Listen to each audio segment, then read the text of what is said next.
हमने जितने लोगों को मदद किया, चुनाव लड़ाने में सलाह दिया, आज तक तो कोई चुनाव हारा नहीं। तो जब जन सुराज जो जनता मिलकर दल बना रही है, जन सुराज के भी रणनीतिकार अगर बन गए तो जन सुराज भी अगले साल चुनाव नहीं हारेगा। आप लिख के लेंगे 243 सीटें लड़ेंगे, क्योंकि हमारे पास सबसे बड़ा गठबंधन पहले से है। आप दल बनाकर गठबंधन बनाते हैं, हम 1 करोड़ बिहार के लोगों का गठबंधन बनाकर दल बना रहे हैं। हमको गठबंधन करने की क्या जरूरत है? जन सुराज के सूत्रधार प्रशांत किशोर आज एक दिवसीय दौरे पर पूर्णिया पहुंचे। वह सीमांचल में 2 जिलों के दौरे पर आए हैं। आम लोगों के साथ वे जन सुराज की सोच और विजन पर संवाद करेंगे। जिले के समस्याओं पर विचार करके उनका आकलन कर ब्लूप्रिंट भी तैयार करेंगे। प्रेस वार्ता के दौरान उन्होंने कहा कि नीतीश कुमार और जदयू जब मुसलमान समाज असहज है तब वह समाज के साथ नहीं खड़े हैं, बल्कि वह अपनी सत्ता बचाने के लिए मुस्लिम समाज के राजनीति और वैचारिक विरोधी भाजपा के साथ खड़े हैं, जिसका सबसे बड़ा उदाहरण जदयू का संसद में वक्फ कानून का समर्थन करना है। जदयू केवल मुस्लिम समाज को कुछ एमएलसी या बोर्ड के सदस्य बनाने का लॉलीपॉप देकर उनसे उनका वोट ले लेती है, पर जब ज़रूरत होती है तब समाज के साथ खड़े नहीं होते हैं। प्रशांत किशोर ने कहा कि जब उन्होंने सीएए एनआरसी का विरोध किया तब नीतीश कुमार ने उन्हें जदयू से निकाल दिया। उन्होंने जदयू के मुस्लिम नेताओं से भी सवाल किया कि वह किस आधार पर जदयू का साथ दे रहे हैं, जबकि जदयू संसद में वक्फ जैसा कानून का समर्थन कर रही है, जिससे पूरा मुस्लिम समाज आज असहज महसूस कर रहा है। उन्होंने कहा कि जदयू भाजपा के साथ गठबंधन में शामिल हो गई है, जिसने देश की संसद में सीएए एनआरसी के कानून पास किए और जिसके खिलाफ पूरे देश में विरोध प्रदर्शन हुए थे। फिर भी नीतीश कुमार ने अपनी कुर्सी बचाए रखने के लिए बीजेपी के साथ गठबंधन किया। 2 मई 2022 से जो जन सुराज अभियान की शुरुआत की हम लोगों ने घोषणा की है, उसके तहत 2 अक्टूबर 2022 से पश्चिम चंपारण के विद्यार्थी गांधी आश्रम से हम लोगों ने पदयात्रा शुरू करी है। उस पदयात्रा को करीब करीब 2 वर्ष होने को आ रहे हैं। पदयात्रा के 3 लोगों के उद्देश्य थे। पहला उद्देश्य ये है कि बिहार के गांव-गांव जाकर लोगों की समस्याओं को जमीन पर देखा जाए, लेकिन उससे आगे बढ़कर लोगों को ये बताया जाए कि जिन मुद्दों पर वो वोट करते रहे हैं, उनकी जो गरीबी, पिछड़ापन, उनकी जो परेशानी है, उससे निकलने का रास्ता क्या हो सकता है। ये पदयात्रा का पहला उद्देश्य है। दूसरा पदयात्रा का उद्देश्य रहा है कि बिहार में पिछले 30-40 वर्षों में एक बहुत बड़ा वर्ग है जो विकल्प के अभाव में लालू जी के डर से भाजपा को और भाजपा के डर से लालू जी को वोट करता रहा। तो विकल्प के अभाव में यहाँ के लोगों को जानते हुए उससे गलत व्यक्ति और गलत वोट न देना पड़े, इसलिए बिहार में एक नए विकल्प, राजनीतिक विकल्प को बनाया जाए और वो विकल्प किसी व्यक्ति, किसी परिवार, जाति विशेष, धर्म विशेष का न होकर पूरे बिहार के उन लोगों का हो जो इस नई व्यवस्था को बनाना चाहते हैं। तीसरा उद्देश्य जो है कि बिहार के विकास के लिए अगले 10 वर्ष में बिहार जो देश का सबसे गरीब और पिछड़ा राज्य है, इसको देश के 10 अग्रणी राज्यों में शामिल कराने के लिए क्या विजन, क्या प्रोग्राम, कार्यक्रम बनाना चाहिए, उसकी संरचना बनाकर उसको जनता के बीच में रखना है। अब इन तीनों विषयों पर मैं अभी का अपडेट आपको दे देता हूँ। पदयात्रा में मैं करीब 7% बिहार पैदल चल आया हूँ। पश्चिम चंपारण से चलकर अभी हम लोग सुपौल में पदयात्रा कर रहे हैं। आपके लिए पूर्णिया आने में अभी 3-4 महीना और लग सकता है, क्योंकि सुपौल के बाद मैं अररिया, किशनगंज, उसके बाद कटिहार के बाद पूर्णिया। 7% बिहार पैदल चलने के बाद अभी जो आगे का अनुमान है कि करीब करीब 1-1.5 वर्ष और मुझे पैदल चलना होगा, लेकिन ये जरूरी है कि आप समझ लीजिए कि दल बनने से पदयात्रा पर कोई फर्क नहीं पड़ेगा। प्रशांत किशोर पहले भी पदयात्रा कर रहे थे और दल बनने के बाद भी पदयात्रा करते ही रहेंगे। दूसरा जो लक्ष्य था विकल्प, नया राजनीतिक विकल्प बनाने का, उसको लेकर आपको ये मैं सूचित करना चाहता हूँ कि बिहार में अभी तक 1 करोड़ से ज्यादा लोग एक साथ जुड़कर इस नए दल, इस नए विकल्प की स्थापना कर रहे हैं। कई उन जगहों पर जहाँ पदयात्रा नहीं हुई है, वहां पर भी सैकड़ों हजारों लोग इस परिकल्पना से जुड़े हुए हैं। तो सबकी सहमति से इस अभियान के तहत 2 अक्टूबर को जन स्वराज एक राजनीतिक दल का स्वरूप ले लेगा। 2 तारीख को दल की स्थापना कर दी जाएगी। 2 तारीख को पटना में होने वाले कार्यकर्ता महाधिवेशन में आपको, बिहार की जनता को ये पता चलेगा कि इस दल का संविधान क्या है, इस दल का नेतृत्व कौन लोग करेंगे, इस दल की प्राथमिकताएं क्या होगी, इस दल को आगे कैसे बनाया और चलाया जाएगा। प्रशांत किशोर न इसके नेता पहले थे न आगे बढ़ेंगे। इस दल को जो लोग मिलकर बना रहे हैं वो 2 तारीख को अपने नए नेतृत्व की घोषणा करेंगे।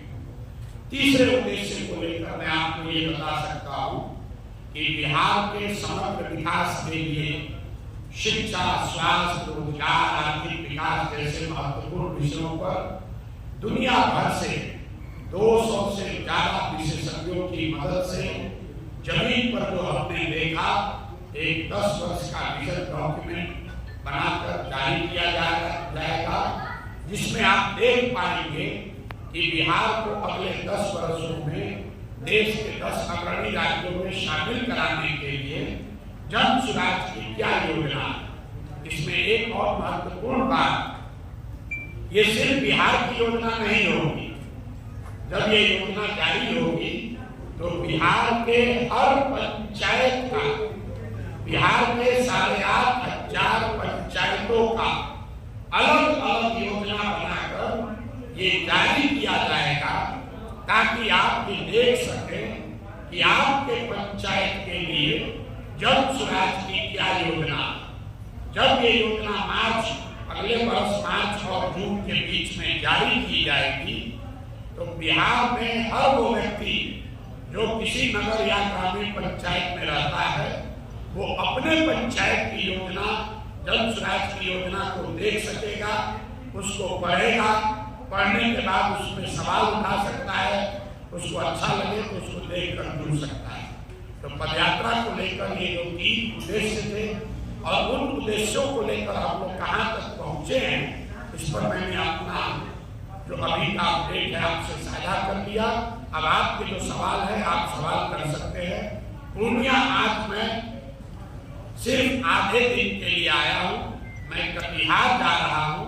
रास्ते में पूर्णिया में एक यहाँ पर कार्यक्रम है, मंदिर का विजिट था, वहाँ पर देवी का दर्शन करने गए थे और यहाँ सीमांचल क्षेत्र के मुस्लिम साथियों की एक बैठक है, वहाँ पर उस बैठक में जाएंगे और फिर मैं आगे कटिहार जाऊंगा। पूर्णिया जब पदयात्रा करने आएंगे तब यहाँ 20-25 दिन रहेंगे, गांव, पंचायत, प्रखंड हर जगह जाएंगे। आज ये पदयात्रा का हिस्सा नहीं है। आज मैं सिर्फ यहाँ माता के दर्शन के लिए और अपने मुस्लिम भाई साथी सीमांचल के जो साथी हैं, कला मंदिर में उनकी एक बैठक है, उस बैठक में शामिल होने के लिए आया हूँ। इसके बाद मैं कटिहार चला जाऊंगा। अब आपके जो सवाल है आप सवाल कर सकते हैं। बहुत बहुत आपके पार्टी में जिलाध्यक्ष तो क्या पार्टी जन स्वराज के नाम से ही होगी? पार्टी जन स्वराज के नाम से होगी कि नहीं के बात तो इलेक्शन कमीशन ही बता सकता है। जो जिलाध्यक्ष हमारे बगल में मंत्री जी बैठे हुए हैं या जो भी साथी इस अभियान से जुड़े हुए हैं, ये जन स्वराज अभियान के जिलाध्यक्ष। पार्टी तो जब बनी ही नहीं है तो पार्टी के जिलाध्यक्ष कैसे होंगे? लेकिन इस अभियान को चलाने बनाने के लिए अकेले पूर्णिया में 50,000 से ज्यादा लोग इस व्यवस्था से, इस अभियान से जुड़े हैं। अब 50,000 लोगों को एक तरीके से चलाने के लिए कोई ना कोई व्यवस्था तो बनानी पड़ेगी। इसलिए आपको देखने को मिल रहा है कि जिले के स्तर पर, अनुमंडल प्रखंड के स्तर पर, इसमें अलग अलग स्तर पर पदाधिकारी नियुक्त किए गए। जब दल बनेगा अगले 1 महीने में, आप पंचायत स्तर पर इसकी पूरी संरचना आप देख पाएंगे। जिले का नहीं, हर पंचायत का अध्यक्ष कौन होगा वो भी सूची जारी कर दी जाएगी। एक सवाल और सर, आरजेडी हमेशा आरोप लगा रही है कि प्रशांत किशोर जी भाजपा की बी टीम की तरह काम कर रहे हैं। भैया आरजेडी के आरोप लगाने भाई अभी से आप क्या अपेक्षा है? जो बिहार में 2 दल हैं, एक है भाजपा नीतीश कुमार का एनडीए और एक है आरजेडी का इंडिया, जिसको अभी लोग कह रहे हैं। इन दोनों दलों को, दोनों गठबंधनों को पिछले 30-35 साल से मुफ्त में वोट लेने का आदत लग गया है। काम करता नहीं है। चुनाव का जब समय आता है तो ये आरजेडी वाले भाजपा का डर दिखाकर सारे मुसलमानों का वोट को चाहिए। यही हाल भाजपा और नीतीश कुमार का है। काम कुछ किया नहीं, चुनाव जब होगा तो लालू जी का डर दिखाकर सबका वोट देगा। ये जो 25-30 साल की मुफ्तखोरी की आदत लगी हुई है, इस मुफ्तखोरी से जैसे ही जन चुनाव बन जाएगा, जनता के पास एक विकल्प आ जाए तो ये मुफ्तखोरी खत्म हो जाएगी। इसलिए भाजपा वाला कह रहा है कि हम कांग्रेस के बी टीम हैं और आरजेडी वाला कह रहा है कि हम भाजपा के बी टीम हैं। भाई हम बिहार की जनता के बी टीम हैं और ये संकल्प लेकर आए हैं कि बिहार की जनता को एक टीम बनाकर मानेंगे। देश में बिहार आज जो देश का सबसे गरीब और पिछड़ा राज्य है, उसको एक कैटेगरी का स्टेट बनाया जाए, उसके लिए बी टीम कहिए या सी टीम कहिए, हम बिहार की जनता का बी टीम है और उसी के लिए काम कर रहे हैं।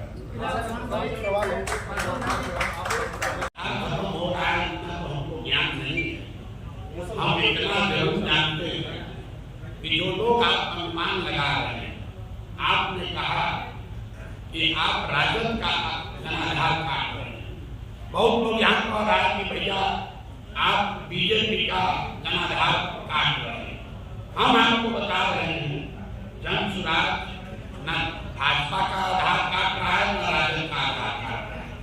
जन सुराज और यहाँ लोगों की ताकत इतनी है कि अगले चुनाव में दोनों को काटते साफ कर दिया जाए।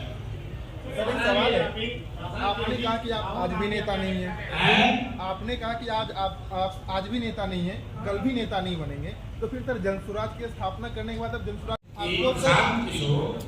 कोई एक राजनीतिक रणनीतिकार है जो बड़े बड़े दल और नेताओं को सुझाव देते हैं, मदद करते हैं ताकि वो चुनाव जीत सके। तो हम काम पहले क्या करते थे, बड़े बड़े दल और नेताओं को ये बताते थे कि संगठन कैसे बेहतर बनाओ, चुनाव कैसे लड़ो, प्रचार कैसे करो, किन प्रत्याशियों को लड़ाओ, कैसे चुनाव जीतो। तो काम तो हम आज भी वही कर रहे हैं। फर्क बस इतना है कि पहले ये दल और नेताओं के लिए करते थे, अब बिहार की जनता के लिए कर रहे हैं। तो अब प्रशांत किशोर 2 अक्टूबर को जो जन सुराज दल बन जाएगा, तो प्रशांत किशोर जन सुराज के रणनीतिकार हो गए और जन सुराज जीत कर आए, इसकी रणनीति बनाएंगे, उसके लिए प्रयास करेंगे। और जो लोग आप हमको जानते हैं, हमने जितने लोगों को मदद किया, चुनाव लड़ाने में सलाह दिया, आज तक तो कोई चुनाव हारा नहीं। तो जब जन सुराज जो जनता मिलकर दल बना रही है, जन सुराज के भी रणनीतिकार अगर बन गए तो जन सुराज भी अगले साल चुनाव नहीं हारेगा। आप लिख के ले लीजिए। एक सवाल और है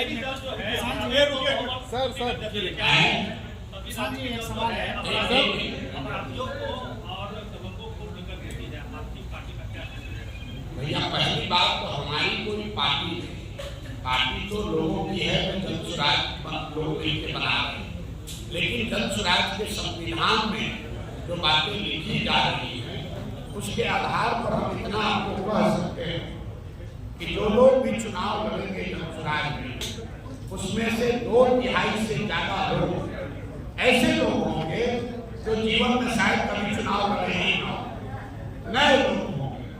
दूसरी बात, जन स्वराज में उम्मीदवारों का चयन कैसे होगा?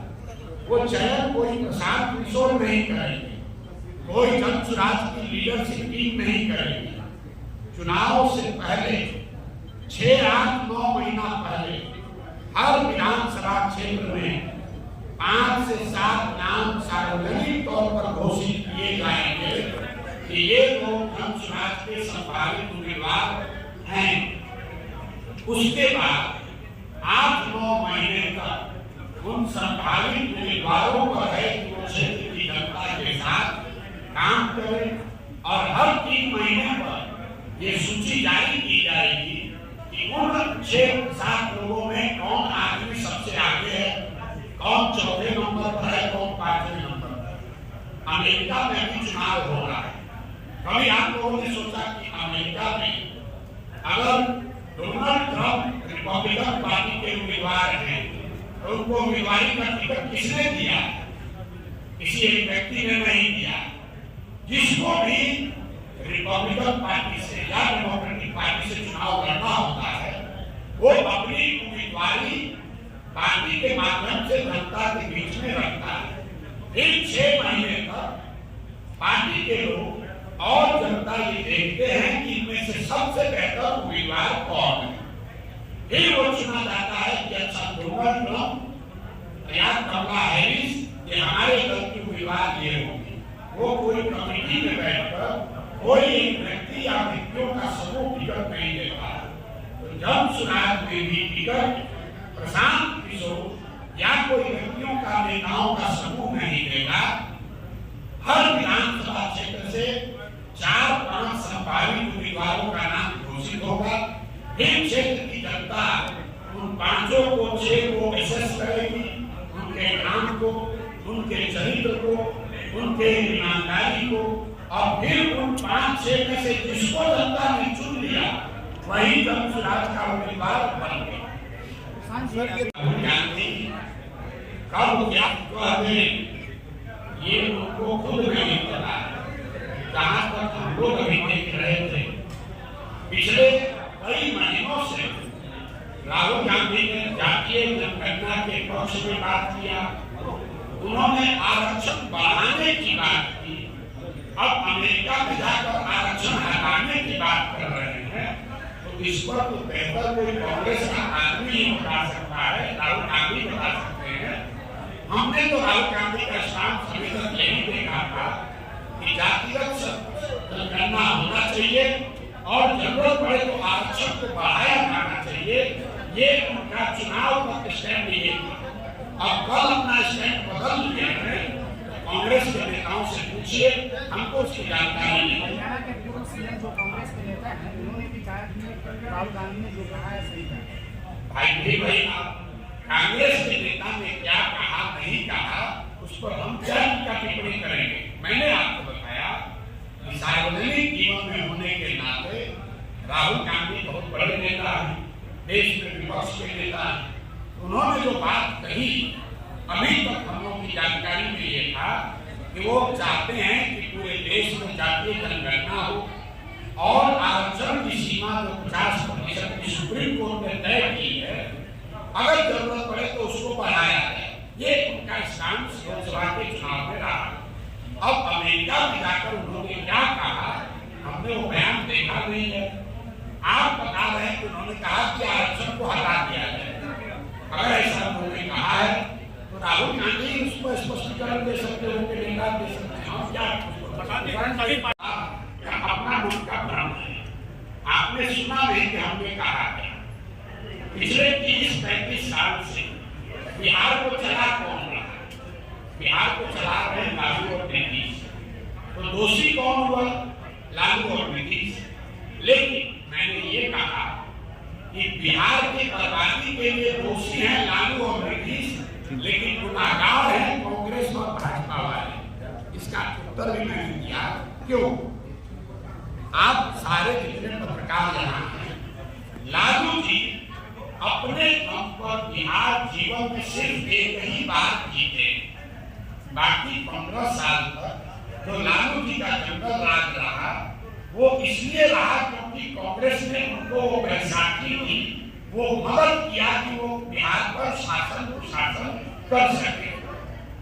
ऐसा तो है नहीं कि कांग्रेस को पता नहीं था, मनमोहन सिंह को मालूम नहीं, इतने बड़े कांग्रेस हैं कि बिहार की आर्थिक स्थिति क्या है। फिर लालू जी की लोगों ने मदद क्यों की? लालू जी की मदद उन लोगों ने इसलिए की, उनको केंद्र में दिल्ली में 15-20 सांसदों का लालच है। यही काम आज भाजपा कर रही है। नीतीश कुमार अपने दम पर बिहार आज तक जीते ही नहीं। आज की विधानसभा में 243 विधायकों की विधानसभा में नीतीश कुमार के 42 विधायक हैं और जो भाजपा पूरे देश में दूसरे दलों को तोड़कर विधायकों को खरीद कर अपनी सरकार बनाती है, वो बिहार में अपना सरकार नहीं बनाकर नीतीश जी को बना दिया। ऐसा क्यों किया? ऐसा इसलिए किया है कि बिहार से 15-20 सांसद हमको दिल्ली में मिलता रहे, बिहार की जनता अगर भुगत रही है तो भुगतने दीजिए। इसीलिए मैंने कहा कि बिहार की बर्बादी के लिए लालू और नीतीश का शासन जिम्मेवार है, लेकिन इसके असली गुनाहगार कांग्रेस और भाजपा है। अगर इसमें आपको हम कोई सॉफ्ट दिख रहे हैं तो ये आपके मन का भ्रम है। लंदन की पॉलिटिक्स इस सीटों पर अकेले अपने दम पर चुनाव लड़ेगी 242 नहीं, एक सीट भी नहीं। गठबंधन की पॉलिटिक्स नहीं मैंने आपको कहा किया, एक सीट भी नहीं और 242 नहीं, 243 सीट ही लड़ेंगे, क्योंकि हमारे पास सबसे बड़ा गठबंधन पहले से है। आप दल बनाकर गठबंधन बनाते हैं, हम 1 करोड़ बिहार के लोगों का गठबंधन बनाकर दल बना है। हमको गठबंधन करने की क्या जरूरत है? और अगर चुनाव के बाद ऐसा लगे लिंचा के बारे में आपने बयान किया, आप इस सत्ता में आते हैं, आपकी सरकार बनती है, आप सबकी पिछड़ी जातियों का सम्मान भाई ऐसा है कि हम सत्ता में आते हैं, इसको कोई बात कहते हैं। जब स्वराज की जब सत्ता बनेगी तो उसका पहला लक्ष्य बिहार में पढ़ाई रोकना, साल भर के अंदर उसका लक्ष्य है 15 साल से कम उम्र के गरीब से गरीब बच्चों की पढ़ाई की व्यवस्था करना। उसका लक्ष्य है 60 वर्ष से ज्यादा उम्र के हर व्यक्ति को 2000 रुपया पेंशन देना। अब अति पिछड़ा समाज की यहाँ संख्या अगर हिंदू मुस्लिम दोनों मिला दें तो करीब 35% समाज अति पिछड़ा समाज का है। तो सबसे ज्यादा कितने बच्चे पढ़ेंगे? अति पिछड़ा समाज के। सबसे ज्यादा पढ़ाई का खर्च जो आज लगा है उससे राहत किसको मिलेगी? उसी समाज को, जिसको सबसे ज्यादा संख्या है। सबसे ज्यादा समाज में आप बुजुर्ग की समाज के अति पिछड़ा समाज है। अगर हम चुनाव पा रहा है कि हम शराबबंदी 1 घंटे में हटा देंगे तो आप 1,23,000 से ज्यादा लोग जो जेल में हैं और जेल में ज्यादातर अति पिछड़ा गरीब आदमी है, उसका लाभ किसको मिलेगा? तो हम लोग जाति की राजनीति नहीं करते, हम काबिलियत की राजनीति कर रहे हैं। लेकिन साथ में ये भी बता रहे हैं कि हर काबिल आदमी किसी न किसी जाति का और हर जाति में कोई न कोई काबिल आदमी है। जन स्वराज की सोच ये है कि हर समाज से काबिल आदमी को लेकर बिहार में एक नई व्यवस्था बनाई है और इसमें अति पिछड़ा को बढ़ाएंगे, सामान्य को घटाएंगे, यादव को गिराएंगे, ये बात नहीं है। जिसकी जितनी संख्या है वो वोट दे या ना दे, उस समाज को, उस समाज के काबिल लोगों को उतनी भागीदारी मिलनी ही मिलती है।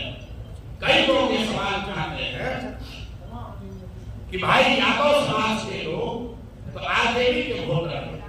मैं आपको केंद्र बता रहा हूं पिछड़ा कुछ है कि अगर यादव समाज की जनसंख्या 15% है तो यादव समाज के काफी लोगों को 15% हिस्सा जन सुराज में मिलेगा ही मिलेगा।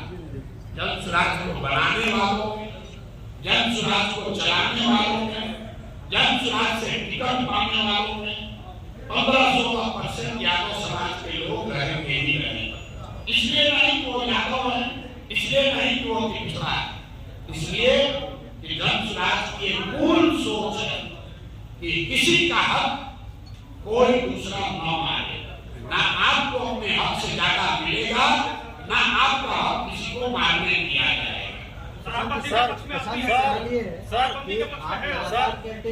भैया शराबबंदी हमने 100 बार कहा, बिहार में एकमात्र आदमी हम हैं जो कह रहा है कि जन सुराज की व्यवस्था बनी तो 1 घंटा के अंदर शराबबंदी को उठाकर बाहर फेंक देंगे। इससे फर्जी कोई कानून यहाँ लागू नहीं है। ये सिर्फ और सिर्फ नीतीश कुमार का तपोसला है। शराबबंदी के नाम पर दुकान बंद है, होम डिलीवरी चालू हो रही है और बिहार की गरीब जनता का हर वर्ष 20,000 करोड़ रुपए का नुकसान हो रहा है। और ये पैसा कहाँ जा रहा है? ये पैसा जा रहा है भ्रष्ट अफसरों के पास, नेताओं के पास, शराब माफिया के पास। तो ये व्यवस्था क्यों नहीं हटनी चाहिए? बिल्कुल लोगों ने कहा कि अगर शराबबंदी के खिलाफ बोलिएगा तो महिला वोट नहीं देगी। हम आपको बता रहे हैं यही फर्क है जन सुराज में और दूसरे में। वोट मिले या न मिले, अगर हमको लगता है कि शराबबंदी गलत है तो शराबबंदी के खिलाफ बोलेंगे ही बोलेंगे।